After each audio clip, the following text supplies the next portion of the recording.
사망 사랑의 빛에 있으라. 뒤에 불을 좀 달아주세요. 지난 주일은 종료 주일로 드렸습니다. 예수님이 순전한 나귀를 타고 예루살렘 성으로 입성했죠.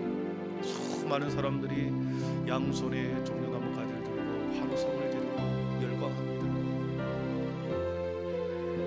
나귀가 지나가는 길목 앞에 사람들은 자신의 겉옷을 갈아서 예수님이 입성하는 것을 그렇게 보았습니다. 군중들은 호산나 찬송하리로다 하며 힘차게 외치고 열광하고 환호하고 왕이 입성하는 날을 모든 사람들이 즐거워했습니다. 그러나 주님은 이 길이 예루살렘 성에 입성하는 이 순간이 죽음의 길이라는 것을 아셨고 십자가의 길이라는 것, 고통의 길, 슬픔의 길이라는 것을 알고 있었기 때문에 군중들의 한우 소리에 화답할 수가 없었죠. 그 누구도 예수님 외에는 그 누구도 자신의 이 심정을 알 길이 없기에 예수님의 심정은 무겁고 비통했습니다. 그러나 뒤를 따른 제자들의 어깨는 한껏 부풀어 올랐습니다. 한껏 올라갔고 의기양양했습니다. 그리고 그 뒤를 따라가는 군중들도 사기가 충천했습니다. 그렇게 예루살렘에 입성한 지 3일이 지났고 4일째 되는 목요일, 오늘처럼 목요일이 되었습니다. 오늘이 이 땅에서 주님이 마지막 사시는 날이죠. 오늘 4일째 되는 그날 주님은 제자들의 발을 한 사람 한 사람 씻기십니다. 그리고 마지막 이별 통보를 하고 마지막 최후 만찬을 드시고 그리고 겟셋마네 동산으로 올라가서 그렇게 기도하시다가 내려오는 길에 체포를 당하죠. 그리고 내일 금요일에는 오전 9시에 십자가에 못을 박히고 오후 3시에 운명합니다. 오늘 있을 예수님의 하루 일정의 모든 순환과 고난, 아픔 그리고 신문, 그 모든 것들이 마치 이사야 선지자가 자기가 눈으로 목격한 것처럼 이렇게 기록하고 있습니다. 마치 그날을 생생하게 보고 있는 것처럼 오늘 본문은 또 그렇게 말씀하고 있습니다. 로마 병장들이 예수님을 체포합니다. 그리고 가야바, 안나스, 헤롯, 빌라도 법정까지 다니면서 이곳저곳을 다니면서 계속 신문을 당하고 고문을 당하고 멸시를 당하고 그리고 순환을 당합니다. 오늘 본문의 말씀 7절에서 9절까지를 보겠는데 오늘 말씀은 예수님의 침묵과 순종, 예수님의 침묵과 순종이라고 하는 두 단어로 요약할 수 있습니다. 침묵, 여러분 침묵은 잠잠히 아무 말하지 않고 있는 거죠. 이 침묵은 때로는 하나님의 사명, 하나님의 뜻을 이루는 매우 중요한 수단입니다. 침묵을 깨뜨리는 순간, 항변하는 순간, 다른 사람들에게 내가 무고함을 자기 스스로 입을 벌려서 외치는 그 순간, 하나님의 인류 구원은 산산이 깨어지고 무너져 버렸을 것입니다. 그러나 끝까지 침묵하심으로 하나님의 뜻을 주님은 온전히 이루십니다. 사랑하는 성도 여러분, 때로는 침묵이 하나님의 뜻과 의를 이루는 귀한 방편이다 그랬습니다. 그래서 우리가 살아가는 동안에 우리의 삶의 자리에서 때로는 침묵해야 할 때 침묵하는 것, 그런 지혜 있기가 침묵하는 지혜가 있기를 바랍니다. 침묵해야 할 때 침묵하는 것, 오해를 받고 손해를 입고 무고함에 그러한 손가락질을 당하여도 침묵해야 할 때 침묵함을 때 하나님께서는 흐트러지지 않게 하고 무너져 내리지 않게 하고 그리고 반드시 선하게 그 끝을 맺습니다. 단지 더디는 뿐이죠. 어제 새벽에 보았듯이 죄라고는 전혀 없으신 메시아님 그리스도가 찔림을 당합니다. 징계를 받습니다. 상함을 입었습니다. 채찍에 맞았습니다. 무고한 고통이었죠. 억울함의 순간이었습니다. 모든 것을 고스란히 다 담당하셨던 이유는 어제 말씀해 보았듯이 여호와께서 우리 모두의 죄악을 그에게 담당시키기 위해서, 성부 하나님의 뜻을 거기서 이루기 위해서 주님은 항변하지 않고 침묵으로 순종하셨습니다. 오늘 7절 말씀을 한번 같이 읽어보겠습니다. 7절입니다. 시작. 그가 곤욕을 당하여 괴로울 때에도 그의 입을 열지 아니하였으며 마치 도숫장으로 끌려가는 어린 양과 털 깎는 자 앞에서 잠잠한 양같이 그의 입을 열지 아니하였도다. 아멘. 7절을 자세히 보면 괴로울 때에도, 곤욕을 당하여 괴로울 때에도 그의 입을 열지 아니하였다. 그리고 끝에 보면 잠잠한 양같이 그의 입을 열지 아니하였도다. 침묵했다는 거죠. 두 번이나 강조하고 있습니다. 자신의 무죄를 그 누구에게도 항변하고 주장하지 않았다. 침묵하였다. 열지 않았다. 로마 병사들이 주님을 잡을 때 왜 나를 잡느냐, 무엇 때문에 나를 이렇게 막대하느냐 항변할 수 있었어. 안나스와 가야바 대제사장 앞에 끌려갔을 때 그들에게 예수님은 그들 앞에서도 대항하거나 그리고 무죄를 입증하기 위해 항변하지도 않았습니다. 마태복음 26장 62절 63절에는 대제사장들 앞에서 주님이 주님과 대화하는 장면이 나옵니다. 대제사장이 일어서서 예수께 묻되 아무 대답도 없느냐, 이 사람들이 너를 치는 증거가 어떠하냐 하되 예수께서 침묵하시거늘 대제사장이 이르되 내가 너로 살아계신 하나님께 맹세하노니 내가 하나님의 아들 그리스도인지 우리에게 말하라. 대제사장과 서로 대화하는 가운데 주님께서는 침묵했다고 그랬습니다. 그리고 빌라도 법정에서도 주님은 또한 침묵하십니다. 마가복음 15장 2절과 5절에 보니까 빌라도가 묻되 내가 유대인의 왕이냐, 예수께서 대답하여 가라사대 내 말이 옳도다 하시며 대제사장들이 여러 가지로 고소하는지라 빌라도가 또 물어 가로되 아무 대답도 없느냐, 저희가 얼마나 많은 것으로 너를 고소하는가 보라. 예수께서 다시 아무 말씀도 대답하지 아니하시니 빌라도가 기이 여기더라.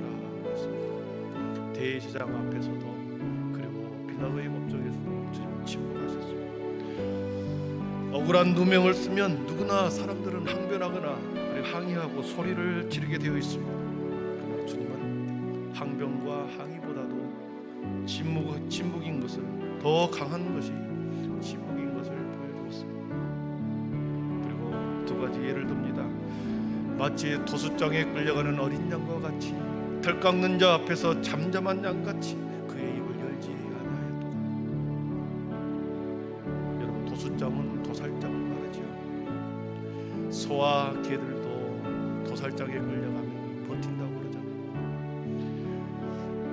털을 깎을 때에도 잘못 깎다가 살을 베고 상처를 입고 피가 나도 이 양은 소리를 지르지 않는다. 심지어 죽을 때에도 양은 소리를 지르지 않는다. 그런 양처럼 여호와의 종은 그렇게 침묵함으로, 그렇게 순종함으로 고스란히 성부 하나님의 뜻을 이루셨습니다.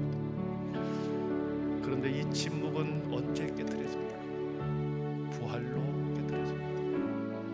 인간들의 무고한 자신을 향한 잘못된 재판이었음을 부활 때 주님이 부활하심으로 그 침묵을 깨뜨립니다.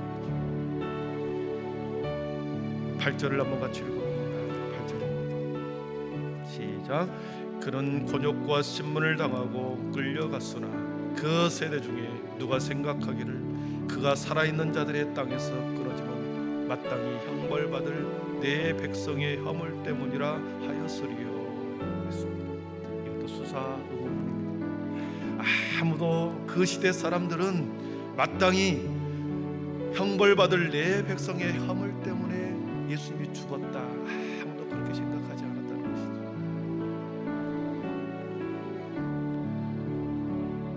그 세대 중에 누구도 그가 하나님의 백성들 때문에, 저와 여러분 때문에, 그 시대 사람들 때문에, 허물 때문에 대신 죽었다고 아무도 생각하지 않았다는 것이죠. 예수님이, 다만 그 시대 사람들은 예수님이 단지 억울하게 죽었다라고 생각하는 사람도 있었고, 그리고 가까운 사람이 죽었다라고 하는 사람들이 있을지는 모르나, 그러나 그 온 인류의 허물과 죄 때문에 죽었을 것이라고는 아무도 그렇게 생각하지 않는다는 것입니다. 사랑하는 성도 여러분, 지금도 예수님의 죽음에 대해서 많은 사람들은 생각합니다. 한낱 그 시대의 로마에 대항하는 혁명가의 한 사람의 혁명가의 죽음 정도로 생각합니다. 한 의로운 사람의 대항하다가 죽음 정도로 생각합니다. 정치적, 종교적 역학관계 속에 무고한 희생양으로 예수님의 죽음을 생각하는 사람들이 있습니다. 그러나 선지자의 지적대로 예수님의 죽음 온 백성들의 허물 때문이고 저와 여러분의 죄 때문에 대신 죽은 속죄 제물이 주셨습니다. 그래서 9절을 읽고 말씀을 정리합니다. 9절입니다. 그는 강포를 행하지 아니하였고 그의 입에 거짓이 없었으나 그의 무덤이 악인들과 함께 있었으며 그가 죽은 후에 부자와 함께 있었도다. 여러분, 강포라고 하는 그 단어는 우악스럽고 사납게 행동하는 것을 말합니다. 우악스럽고 사납게 막 저항하는 것을 말합니다. 그는 강포를 행하지 않았다. 사납고 우악스럽게 사람들을 대하지 않았다. 그의 무덤이 악인들과 함께 있었다. 그렇게 표현합니다. 이 표현은 예수님의 두 강도와 함께 죽은 것을 말합니다. 예수님께서 악인으로 몰려서 두 강도와 함께 한날 함께 십자가에 달리신 것을 예언합니다. 그의 무덤이 악인들과 함께 있었다. 그리고 그 뒤에 문장을 보면 그가 죽은 후에 부자와 함께 있었다. 여러분, 부자 아리마대 사람 요셉을 말합니다. 아리마대 사람 부자 요셉이라고 표현이 되어 있고, 당시 십자가의 형은 가장 흉악한 자에게 내리는 형벌이었기 때문에 무덤에 묻히지 않았습니다. 들판에 지나가는 날아다니는 짐승들의 밥으로 사람들의 시체를 놓았습니다.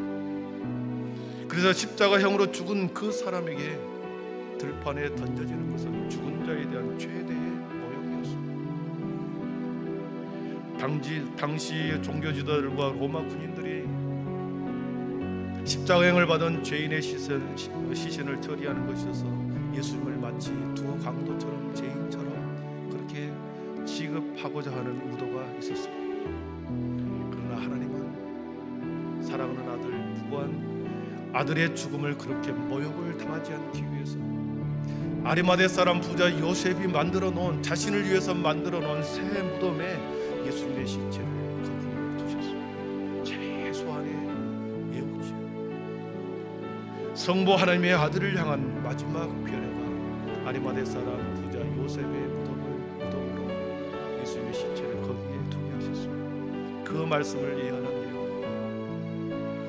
말씀을 정리합니다. 목요일 날 행했던 1년의 모든 일들을 마치 700년 전에 이사야 선지자는 눈으로 보는 것처럼 생생하게 기록했습니다. 그 말씀대로 한치의 오차 없이 우리 주님은 그 길을 걸어가셨습니다. 십자가에서 마지막으로 외쳤던 다 이루었다라고 하는 이 외침처럼 주님의 고난, 주님의 고통, 주님의 침묵, 주님의 죽음, 그것을 침묵으로 온전한 순종으로 헨리 나우엔이 쓴 예수의 길이라고 하는 책에 예수님에 대해서 이렇게 표현하고 있습니다. 만물을 창조하신 하나님이 신성을 벗으셨다. 신의 특권을 버리고 일부러 우리처럼 되셨다. 그분은 우리네 인생을 예누리 없이 다 맛보셨다. 우리처럼 사셨고 우리처럼 죽으셨다. 인간의 실상을 몸으로 겪으셨으며 죽음의 부조리에까지 그분은 가장 부조리하게 죽으심으로써 우리와 같이 되셨음을 세상에 나타내셨다. 거룩하신 분이 벌거벗은 모습으로 십자가에 못 박혀 두 범죄자 사이에서 죽으셨다. 이는 우리 그리스도인이 믿는 이해할 수 없는 신비다. 예수님의 십자가에 못 박히신 것은 온 인류가 십자가에 못 박히신 것이다. 예수님이 십자가에 못 박힌 것은 온 인류가 십자가에 못 박힌 것이다. 세상을 창조하시는 창조 때 함께 하시는 예수님이 십자가에 못 박히신 것을 온 인류가 십자가에 못 박힌 것과 같다, 이렇게 표현합니다. 사랑하는 성도 여러분, 그날을 함께 우리는 슬픔으로 준비하고 있습니다. 온 인류가 못 박히신 그 십자가의 사건을 우리는 기다리고 있고, 그날을 함께 슬픔으로 기다리고 있습니다.